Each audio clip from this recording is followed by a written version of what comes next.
Hello, my name is John Wilhoit. Today we're talking about the 25 biggest mistakes that real estate investors make.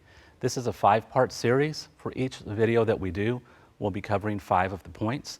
We'll be pleased to provide all of them to you on a single piece of paper if you'd like to join our subscription list. The first one is inexperience with respect to the biggest mistakes real estate investors make. It's too often that people read books or go to a single course or have a single experience and make the presumption that they have everything that they need to be a full-time property owner and manager. But right off the bat, we can see that there's 2 parts right there. There's property ownership and there's property management. And just because you can do one doesn't necessarily mean you can do both. So a full-time property manager certainly can own property and run it accordingly, but someone who just owns rental property that presumes that they can do property management, there's going to be a gap there because you're competing against people that are in the business on a full-time basis, year-round, 24/7, 365. So those folks are not going to pay you much attention with respect to your competitiveness or with respect to a number of other things related to property management, nor are your residents. They presume that you are going to offer the best service no matter what time of day it is, no matter where the property is, no matter the season.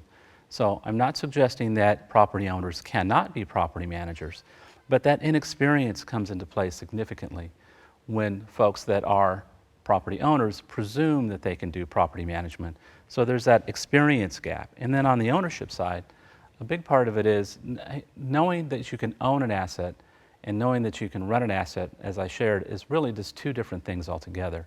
So inexperience is one of the biggest mistakes that real estate investors make. The second one is a lack of dedication. So people come in gung-ho, the same as millions of people join a gym in January, and by the middle of February, it's waned, and by the middle of March, there's fewer people going. People come in saying, "Oh, I love this business. I can't wait to get in this business." And then when they get in the business, it's a whole different matter because it really is a 24-hour business. So a lack of dedication is really not allowed as a property owner because the property is on call, the property is not utilizing, the property is in business 24/7. So you can't buy a property and presume that it's not going to require some of your attention.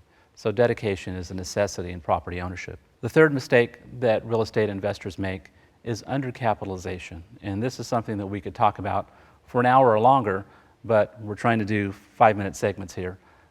So undercapitalization means having not enough cash in the deal, or said another way, having a debt service coverage which is too low or too thin. So if your debt is $10,000 per year, bankers will require you to have a net operating income of at least $12,000 per year. And you can always add a 0 to make that into a bigger loan. But even that margin there really should give you cause to pause because that's the bare bones minimum. I mean, a debt service coverage ratio of 1.3 is even more comfort, 1.4 even more comfort. So not being over leveraged is an important part of being in this business. Number 4 is not having capital expenditure planning. So even with a brand new property, and let's say it's a $10 million asset that would just got its CO, its certificate of occupancy, even with that particular property, the lender is going to require that the borrower or the owner of that asset set aside 1 to 1.5% of revenue for capital expenditures that will be needed over the next 5 and 10 years. So that's a brand new property that just opened its doors. So for other properties, particularly older assets, the capital expenditure impound or set aside really needs to be higher, doesn't it?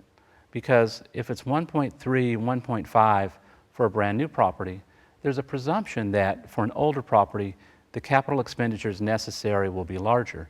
Water heaters, roofs, doors and windows, there could be concrete that needs replacement, restriping of the parking lot. So that's 5 things off the top of my head that really you need to have a set aside for with respect to capital expenditure planning. So that's another mistake that investors make very often, particularly those running income producing property, is the capital expenditure amount is not high enough to cover future needs. The last item in this first part of our 5-part series is buying too small. And I'm not suggesting that you should buy bigger than you can, but buying small assets in and of itself, there are not any economies of scale that occur. So you're paying a premium for having smaller property, which makes the property less competitive as compared to its larger neighbors that have a lower expense ratio. So when I say buying properties that are too small, I'm suggesting that rather than have 3 duplexes in 3 parts of town, you're better off having 3 duplexes on the same street. And rather than having 3 duplexes on the same street, you're likely better off owning a 14-plex or a 24-plex in one location. Number one, there's fewer walls, right? There's just 4 walls if it's a single building versus X number of more walls with single family or duplexes. There's a single roof structure. So as you can see, the economies of scale take off from there. Those are very simplistic examples, but ones that represent that as the property or as the buildings get larger, there's less to do with respect to exterior maintenance. But there's also more to do, or more that can be done, based on how the property is run. As an example, with a single property of size, and you can put the size in there, whether it's 10 units or 100 units, when there's a service call and then another service call, with the property that's all in one location, there's a probability that both service calls can be addressed in the same visit. But yet, if you have 2 properties on 2 different sides of town and there's 2 service calls, there's going to be a charge for 2 service calls. So those are the first 5 points in this 25-point series. And this is part 1 in the 25 biggest mistakes that real estate investors make.